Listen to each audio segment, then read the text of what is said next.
हर हर महादेव। ओम नमः शिवाय। आइए शुरू करते हैं आज का अध्याय। देवी उमा का हिमवान के हृदय तथा मैना के गर्भ में आना।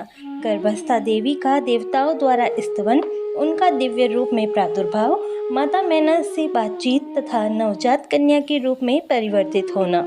ब्रह्मा जी कहते हैं, नारद, तदंतर मैना और हिमालय आदरपूर्वक देव कार्य की सिद्धि के लिए कन्या प्राप्ति के हेतु वह जगजननी भगवती उमा का चिंतन करने लगे, जो प्रसन्न होने पर संपूर्ण अभिष्ट वस्तुओं को देने वाली है। वे महेश्वरी उमा अपने पूर्ण अंश से गिरिराज हिमवान के चित्त में प्रविष्ट हुई। इससे उनके शरीर में अपूर्व एवं सुंदर प्रभा उतर आई। वे आनंदमग्न हो अत्यंत प्रकाशित होने लगे। उस अद्भुत तेजो राशि से संपन्न महामना हिमालय अग्नि के समान अदृश्य हो गए थे। तत्पश्चात सुंदर कल्याणकारी समय में गिरिराज हिमालय ने अपनी प्रिया मैना के उदर में शिवा के उस परिपूर्ण अंश का आधान किया।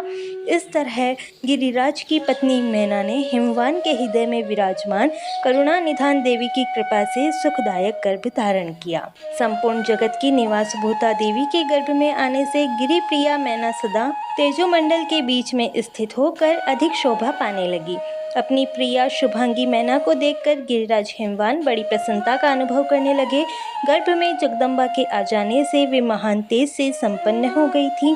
उस अवसर में विष्णु आदि देवता और मुनियों ने वहां आकर गर्भ में निवास करने वाली शिवा देवी की स्तुति की और तदंतर महेश्वरी की नाना प्रकार से स्तुति करके प्रसन्न चित्त हुए वे सब देवता अपने अपने धाम को चले गए। जब 9वां महीना बीत गया और 10वां भी पूरा हो चला, तब जगदम्बा कालिका ने समय पूर्ण होने पर गर्भस्थ शिशु की जो गति होती है उसी को धारण किया, अर्थात जन्म ले लिया। उस अवसर पर आद्य शक्ति सती साध्वी शिवा पहले मैना के सामने अपने ही स्वरूप में प्रकट हुई। वसंत ऋतु में चैत्र मास की 9वीं तिथि को मृगशिरा नक्षत्र में आधी रात के समय चंद्रमंडल से आकाश गंगा की भांति मैना के उदर से देवी शिवा का अपने ही स्वरूप में प्रादुर्भाव हुआ। उस समय संपूर्ण संसार में प्रसन्नता छा गई। अनुकूल हवा चलने लगी जो सुंदर, सुगंधित एवं गंभीर थी। उस समय जल की वर्षा के साथ फूलों की वृष्टि हुई। विष्णु आदि सब देवता वहां आए। सबने सुखी होकर प्रसन्नता के साथ जगदम्बा के दर्शन किए और शिवलोक में निवास करने वाली दिव्य रूपा महामाया शिवकामिनी मंगलमयी कालिका माता का स्तवन किया। नारद, जब देवता लोग स्तुति करके चले गए, तब मेनका उस समय प्रकट हुई नील कमल दल के समान कांति वाली श्यामवर्णा देवी को देखकर अतिशय आनंद का अनुभव करने लगी।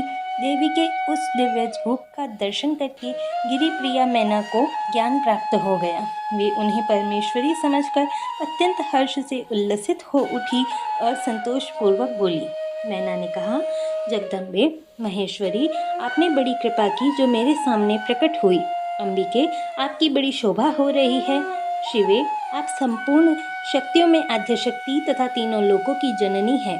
देवी, आप भगवान शिव को सदा ही प्रिय हैं तथा संपूर्ण देवताओं से प्रशंसित पराशक्ति है। महेश्वरी, आप कृपा करें और इसी रूप से मेरे ध्यान में स्थित हो जाएं। साथ ही मेरी पुत्री के अनुरूप प्रत्यक्ष दर्शनीय रूप धारण करें। ब्रह्मा जी कहते हैं, नारद, पर्वत पत्नी मैना की यह बात सुनकर अत्यंत प्रसन्न हुई शिवा देवी ने उस गिरिप्रिया को इस प्रकार उत्तर दिया।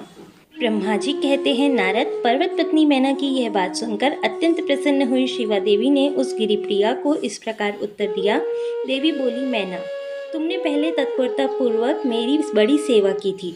उस समय तुम्हारी भक्ति से प्रसन्न हो मैं वर देने के लिए तुम्हारे निकट आई। वर मांगो। मेरी इस वाणी को सुनकर तुमने जो वर मांगा वह इस प्रकार है। महादेवी, आप मेरी पुत्री हो जाएं और देवताओं का हित साधन करें। तब मैंने तथास्तु कहकर तुम्हें सादर यह वर दे दिया और मैं अपने धाम को चली गई। गिरि कामिनी, उस वर के अनुसार समय पाकर आज मैं तुम्हारी पुत्री हुई हूँ। आज मैंने जो दिव्य रूप का दर्शन कराया है, इसका उद्देश्य इतना ही है कि तुम्हें मेरे स्वरूप का स्मरण हो जाए, अन्यथा मनुष्य रूप में प्रकट होने पर मेरे विषय में तुम अनजान ही बनी रहती। अब तुम दोनों दंपति पुत्री भाव से अथवा दिव्य भाव से मेरा निरंतर चिंतन करते हुए मुझ में स्नेह रखो। इससे मेरी उत्तम गति प्राप्त होगी। मैं पृथ्वी पर अद्भुत लीला करके देवताओं का कार्य सिद्ध करूंगी, भगवान शंभु की पत्नी होंगी और सज्जनों का संकट से उद्धार करूंगी। ऐसा कहकर जगन माता शिवा चुप हो गई और उसी क्षण माता को देखते देखते प्रसन्नता पूर्वक नवजात पुत्री के रूप में परिवर्तित हो गई। यह थी आज की वीडियो। आशा है कि आपको ये वीडियो पसंद आई होगी। वीडियो अगर पसंद आई हो तो इसे लाइक कीजिएगा, शेयर कीजिएगा और चैनल पर नए हो तो चैनल को सब्सक्राइब ज़रूर कर लीजिएगा और कमेंट बॉक्स में जाकर जय माता दी, जय भोलेनाथ ज़रूर लिखिएगा।